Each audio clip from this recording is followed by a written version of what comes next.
Ouais. Alors, alors samedi a eu lieu le dernier numéro de l'émission C'est l'hebdo. Et de l'émission C'est l'hebdo la suite. Alors c'est des émissions de télé, de télévision qui passent sur la 5.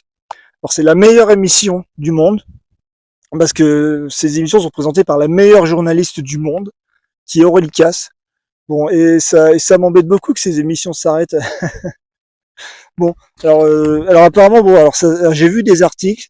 Alors ça s'arrête à cause de l'audience, parce que c'est l'hebdo, ça faisait, en gros, ça faisait à peu près 1 million, et c'est l'hebdo la suite, ça faisait des audiences moins bonnes. C'est dommage parce que c'est l'hebdo la suite, c'était la meilleure partie. Bon, c'était la partie culturelle, c'était une émission culturelle, c'est l'hebdo la suite. Et voilà, alors apparemment, ça faisait de mauvaises audiences. C'est dommage. Bon, ça faisait pas de mauvaises audiences puisque moi je regardais.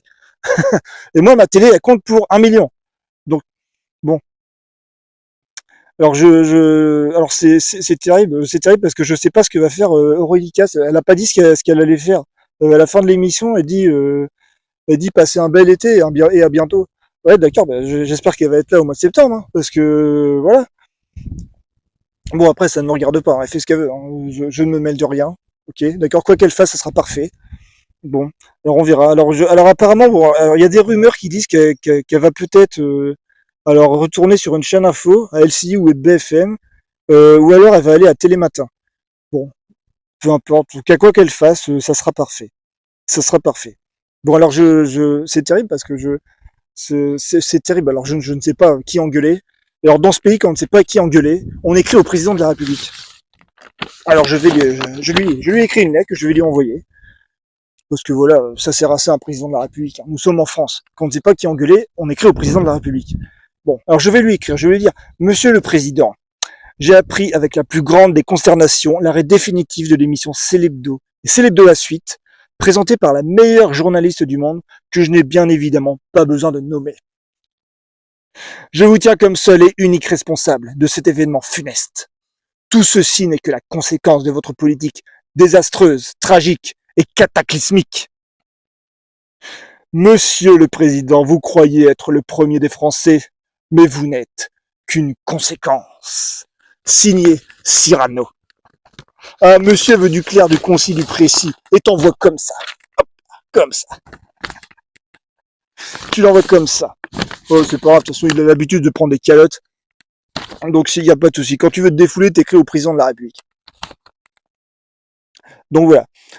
Donc c'est chiant. J'espère qu'elle va être là au mois de septembre. Alors je sais pas ce qu'elle va faire. Bon, ça ne me regarde pas. Hein. Je veux pas me mêler de quoi que ce soit. Mais voilà, c'est Aurélika, Aurélika, c'est la meilleure journaliste. C'est la meilleure journaliste du monde. Du monde. Oui, non, pas du pays, du monde. Soyons un petit peu prétentieux. Je veux dire, raconte-nous des histoires un petit peu. Ce pays ne se raconte plus d'histoires. Ce pays n'est plus prétentieux. Aurélika, ce n'est pas la meilleure journaliste du pays. Aurélika, c'est la meilleure journaliste du monde. D'accord? Bon, voilà, parce que nous sommes la France. Voilà. Bon, et chez nous, les Françaises, elles sont particulières. J'arrête pas d'expliquer ça. Bon. Alors voilà, c'est terrible. J'espère qu'elle va être là. J'espère qu'elle va être dans ma télé au mois de septembre. Bon, on verra, on verra. Je vais pas en être malade, mais voilà. J'espère qu'elle va être là, hein. J'espère. Parce que bon, je vais vous dire, je suis amoureux d'Aurélie Casse. Je suis amoureux d'Aurélie Casse, comme il est tout à fait normal de l'être. Bon, voilà. Alors je sais pas si ces audiences étaient mauvaises. Je sais pas, j'y connais rien. Moi, en audience, je m'en fous. Bon, en tout cas, voilà, c'est ce qu'elle faisait, c'était parfait. C'était absolument parfait. Voilà, en plus, elle faisait une émission culturelle. C'est les deux, la suite, c'était une émission culturelle. C'était bien, c'était bien. Et puis voilà, elle mettait des petites idées de mise en scène. Voilà, elle essayait de faire des interviews un petit peu insolites. C'était bien, c'était tellement bien. Elle est tellement, mais elle est communicative, Aurélie Casse. Alors, je vais vous dire comment je suis tombé amoureux d'Aurélie Casse. Parce que pour moi, vraiment, elle est représentative. Elle est signifiante. C'est une personne signifiante. Alors, je suis pas une fixette, hein. Je sais pas qui c'est. Je ne suis pas fasciné par sa personne, par sa notoriété. Voilà, j'aime ce qu'elle fait. Je suis amoureux de ce qu'elle fait. Ok, j'ai un sentiment. Ok, j'ai un grand sentiment. D'accord, mais voilà, je la calcule pas. Je sais pas qui c'est. Bon, bon, pourquoi? Parce que, en fait, bon, alors avant, voilà, je la calculais pas. Bon, et en fait, pendant le Covid, pour moi, elle s'est distinguée. Alors, je fais partie des personnes qui ont très mal vécu le Covid, parce que pendant le Covid, ma Roxane s'est envolée. C'était très difficile. C'était la fin du monde. Pour moi, le Covid, c'était la fin du monde. Voilà, le monde s'est arrêté. Je suis mort. Je suis mort. Je suis mort, mais je bouge encore. Bon, voilà, c'est comme ça. Bon. En plus, voilà, c'était en pleine période de psychose du Covid, donc elle a été incinérée. Voilà, il n'y a pas de cérémonie, rien du tout. J'ai même pas pu lui dire au revoir, quoi. Elle a disparu, quoi. Elle a disparu. Et du coup, voilà, en plus, il y avait les confinements. Le confinement, on restait enfermé chez soi, on psychotait, alors, on alternait entre le Internet et la télé. Bon, alors comme Internet était devenu fou, moi je regardais beaucoup la télé. Bon, et tous les soirs pendant le Covid, à 20h, elle était là. Elle était là, Aurélie Casse. Et pour moi, elle s'est distinguée par rapport aux autres émissions. Voilà, avant elle, je croyais voilà que les gens qui faisaient sur les chaînes info, des robots interchangeables voilà qui lisaient un prompteur. Non, elle fait pas ça. Elle a une patte. Elle a une patte. Voilà, j'ai compris que, voilà, que les gens qui font son métier, en fait, ils peuvent avoir une patte. Elle a une manière de faire les choses.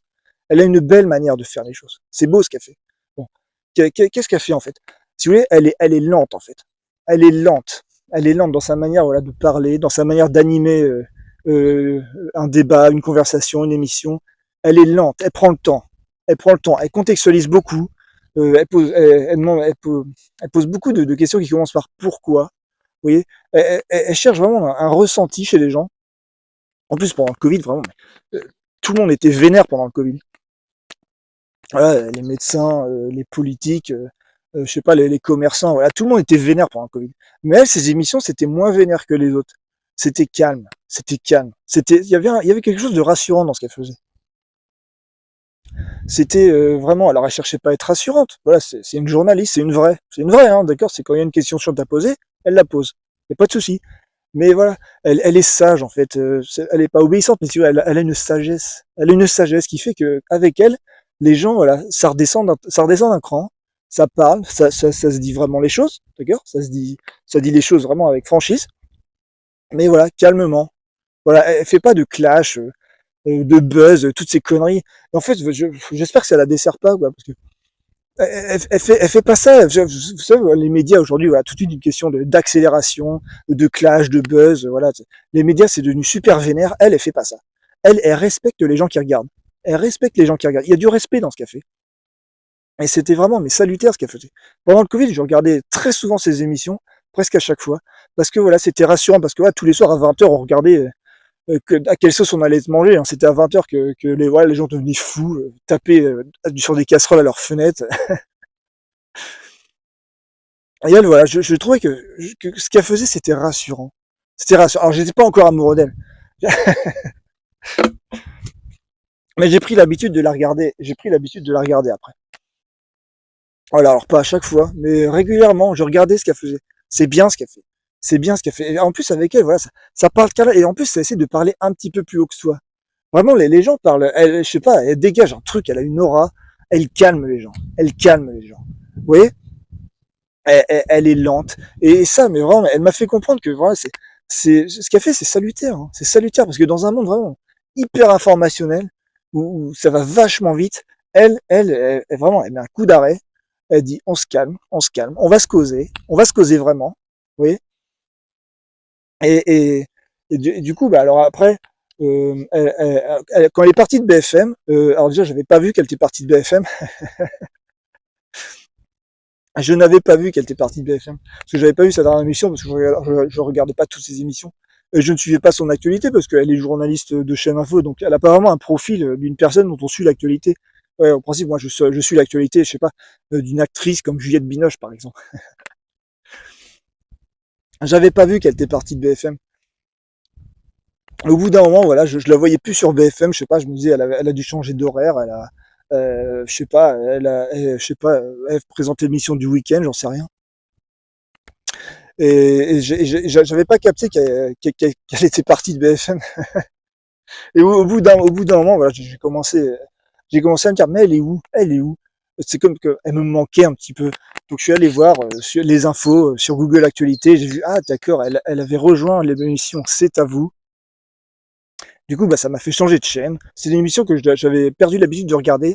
Je l'ai suivie, je l'ai suivi, je regardais ce qu'elle faisait.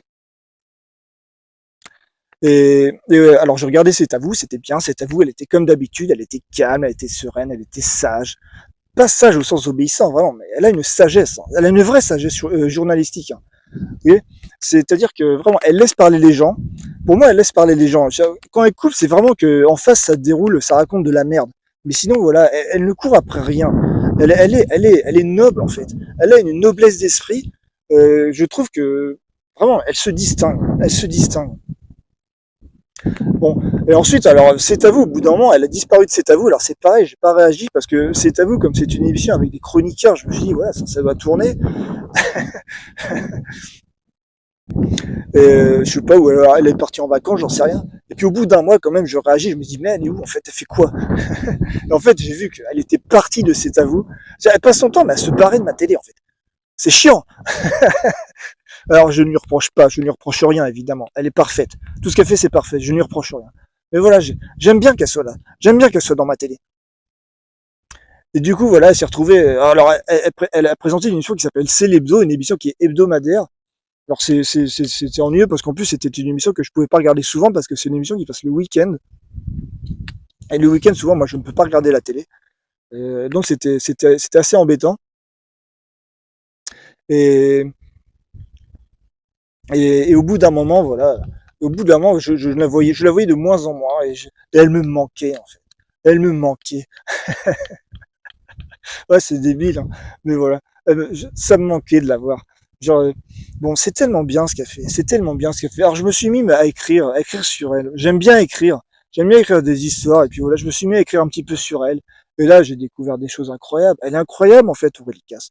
Elle est incroyable. C'est vraiment, c'est une grande journaliste. Je trouve que c'est une grande journaliste. Et là, je me suis aperçu, en fait, c'est Roxane, en fait. En fait, c'est Roxane, en fait. Voilà. Je la vois comme Cyrano voit Roxane. Je la vois comme ça. C'est tellement bien. En plus, vraiment, quand elle fait C'est l'hebdo la suite, alors c'est une émission qui est culturelle, c'est l'hebdo la suite. Alors effectivement, bon, ça sert plus à rien de faire des émissions culturelles parce que la culture, en fait, c'est mort. Mais voilà, elle voulait faire une émission culturelle. Elle voulait, voilà, parler de culture populaire. Quand elle parle d'un film, quand elle parle d'un livre, mais elle s'envole, quoi. Je veux dire, elle est tellement mais communicative. Elle m'a poussé à aller voir des films, à lire des livres. Vraiment, elle m'a poussé à m'intéresser à des choses que je ne m'intéresse plus à rien parce que, voilà, moi, ma Roxane, elle est plus là, quoi. Donc, alors, elle ne m'a pas redonné une raison de vivre, hein. Je vais pas dire ça parce que c'est lourd de dire ça. Non, c'est pas ça, mais voilà, elle m'a donné envie de m'intéresser à des choses dont je ne me serais pas intéressé autrement. Voilà, à cause d'elle, là, je suis allé voir des films, j'ai lu des bouquins. Voilà, c'est bien ce qu'elle fait. Elle est communicative. Vous voyez, elle est sentimentale. Elle est sentimentale. Elle va lentement. Elle laisse parler. Euh, Même des fois, mais elle est noble, quoi. Genre, elle hésite. Elle hésite. Des fois, elle dit, attendez, il faut bien que je formule ma question parce que je veux bien que vous répondiez. Oui. Elle veut que les gens parlent un petit peu plus haut qu'eux.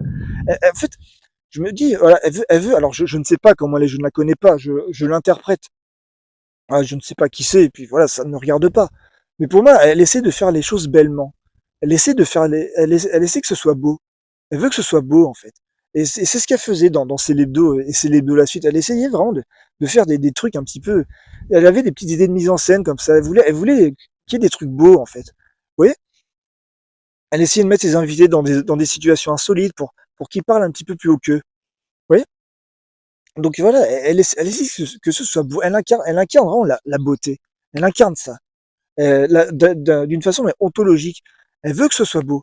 J'ai l'impression que voilà, quand elle fait les choses, elle fait les choses comme si elle devait quelque chose au monde. Elle veut donner un truc. Vous voyez? Ouais, par exemple, je sais pas, une fois, elle a invité Jacques Legros, elle lui a fait faire de la poterie. Voilà, parce que, je sais pas, elle devait dire, ah, si je lui... parce qu'apparemment, il a fait de la poterie quand il était jeune. Donc, elle a dû dire, ah, si je fais faire de la poterie à Jacques Legros, il va peut-être dire une vérité qu'il n'a jamais dite. Vous voyez? Des petits trucs comme ça. Elle faisait des interviews, les yeux dans les yeux, vous voyez, elle regarde des invités dans les yeux, comme ça, je sais pas, elle devait se dire, si je regarde les gens dans les yeux, peut-être qu'ils vont dire une vérité qu'ils n'ont jamais dite, peut-être qu'ils vont parler un petit peu plus haut qu'eux. Vous voyez? Elle veut ça. Elle veut ça. Elle veut que ce soit beau.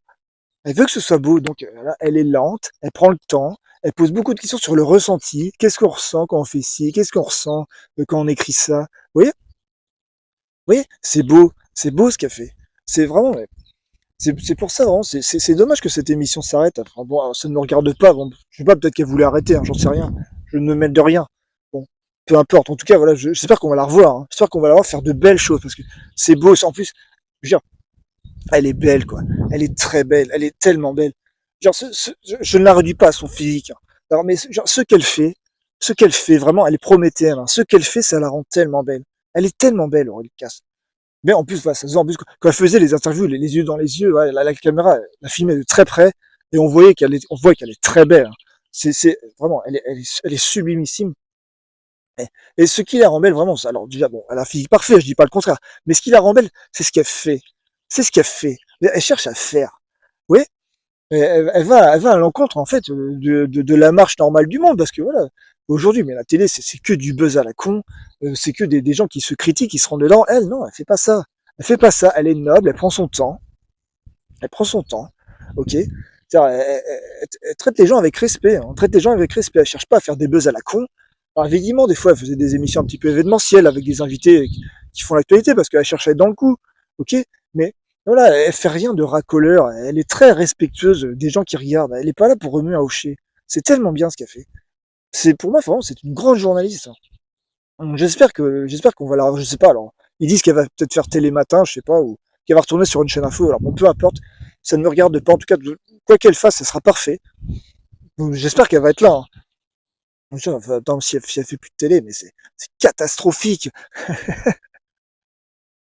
Donc voilà. Donc voilà. Pour moi, vraiment, ce qu'elle fait, c'est signifiant. Elle est signifiante. Elle est signifiante. Pourquoi elle est comme ça? Parce que c'est une femme. Parce que c'est une femme. Genre, un mec serait incapable de faire ce qu'elle fait. Les mecs, ils veulent performer. Les mecs, ils veulent performer. Non, elle veut que ce soit beau. Alors certes, bon, elle veut, je dis pas qu'elle veut pas performer, voilà, elle est dans le coup, quoi, elle est dans le rythme médiatique. Je dis pas le contraire, elle est journaliste. Donc forcément. Mais voilà, elle essaie de faire en sorte que ce soit beau. Oui, parce que c'est une femme, et parce que c'est une Française. Et les Françaises, elles sont nobles. Les Françaises, elles font ce qu'elles veulent. Les Françaises sont des femmes prométhéennes, parce que la langue française les rend comme ça. Ça, c'est un truc que j'explique plein de fois. La langue française est une langue hautement sentimentale. Hautement sentimentale, qui permet aux femmes de se confronter au monde comme elles le souhaitent. Et c'est ce que fait Aurélie Casse, qui va à l'encontre, pour moi, elle va à l'encontre du rythme médiatique. Du genre, mais elle fait une émission mais culturelle. Voilà, alors qu'il n'y a plus de culture, mais c'est fini, quoi. La culture, c'est terminé. On vit tous dans des hubs informationnels personnalisés. Mais elle faisait une émission culturelle. Voilà, elle essayait de faire une émission voilà, qui parle de culture populaire. Bon. Et ça fonctionnait, parce que moi, j'allais voir les films dont elle parlait. Et quand elle parle d'un film, vraiment, elle s'envole, quoi. Elle est émerveillée, ça. Elle est enthousiaste, ça la fait rêver, quoi.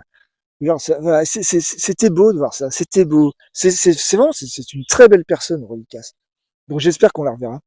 Mais évidemment qu'on va la revoir. Vraiment, je raconte n'importe quoi. J'espère vraiment. Alors il paraît qu'elle est très convoitée par, je sais plus, par BFM, LCI. J'espère qu'elle est qu'elle est très convoitée. J'espère que toutes les chaînes de télé se battent pour la voir. J'espère. Parce que sinon, voilà, il y a un souci. Hein. Bon. Alors je ne sais pas ce qu'elle fera. On verra. Bon. J'espère qu'elle sera là, hein, parce que elle est importante. Elle m'a fait comprendre mais beaucoup de choses. Euh, beaucoup de choses. C'est tellement bien. Elle m'a fait comprendre beaucoup de choses sur la beauté. C'est quoi la beauté? C'est quoi? C'est quoi la beauté? La beauté du sentiment, vous voyez? Tout est une question de rythme. Tout est une question de rythme. Pourquoi c'est moche? Pourquoi tout est moche aujourd'hui? Parce que ça va trop vite. Ça va trop vite. Elle va lentement. Elle parle lentement. Elle laisse les gens parler. Voilà, elle interrompt pas trop. Des fois, elle interrompt, voilà, quand en face ça raconte visiblement de la merde. Mais voilà, elle prend le temps. Elle prend le temps. Et quand elle prend le temps, voilà, les gens parlent un petit peu plus haut qu'eux. Elle fait ça. Hein. Elle fait ça. Après, je ne sais pas, peut-être qu'elle le vit pas comme ça, je ne sais pas. Voilà, je l'interprète, hein, je ne sais pas qui c'est. Je l'interprète. Mais bon, voilà, je trouve que c'est beau ce qu'elle fait. C'est très beau. Bon, alors, bon, on verra. On verra.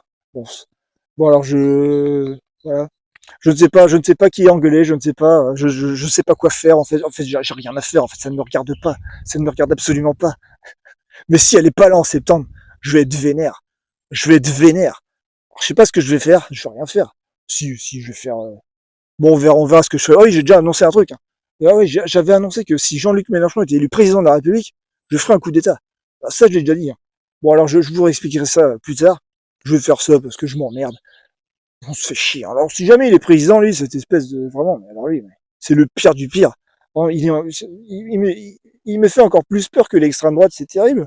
C'est terrible. Alors, je pense pas que l'extrême droite peut gagner les élections, mais lui, à mon avis, lui, il peut gagner, lui. Lui, il peut gagner, mais il est super dangereux. Donc, je ferai un coup d'état, parce que je m'ennuie. Puis, ça sera marrant. Donc, voilà, donc je ferai ça. Parce qu'on s'ennuie. Bon. En tout cas, j'espère qu'elle sera là, hein. J'espère qu'elle sera là. Je suis certain qu'elle sera là.